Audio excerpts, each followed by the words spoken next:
चलो आप लोग के लिए वीडियो बनाए हैं एक छोटा सा और हाथ जोड़ के निवेदन करते हैं इस वीडियो को सभी लोग प्यार से देखिए। और दिन हो गए यार गांव के बाबा साहब की मूर्ति कहने की जगह चला घूम लीजिए जा का हाल चल बा। जय भीम जय भीम जय भीम। क्या मरते चला क्या हो गया था? हमारे गांव का मूर्ति पूरे भारत में सबसे सुथरा दिखा मेरे को। इतना साफ है कि यहाँ कई दिन से लग रहा है चिड़िया हगी हुई है। यहाँ पर बकरी लगी हुई है, देख सकते हैं आप लोग।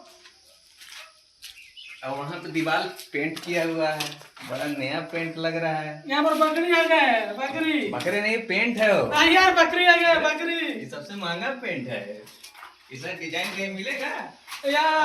हमारे गांव का कमेटी सबसे अच्छा है। हमारे गांव के कमेटी के सदस्य लोग से बताना चाहते हैं साफ सुथरा करवाइए।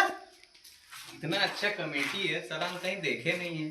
चंदा मांगना रहेगा तो बहुत जल्दी आ जाते हैं, लेकिन साफ सफाई करना रहेगा तो कोई नहीं आता है। साल भर से नजर ही नहीं आ रहे कहाँ गए। ऐसा लग रहा है जैसे बरसात में साल में एक बार मेंढक दिखता है, वैसे ही जब 14 अप्रैल आता है तो गाँव की कमेटी दिखती है।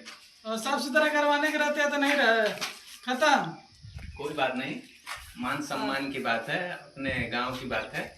तो कमेटी से आग्रह है कि थोड़ा सा बाबा साहब के मूर्ति के पास भी ध्यान दिया जाए। अपने ही मान सम्मान का बात है। धन्यवाद।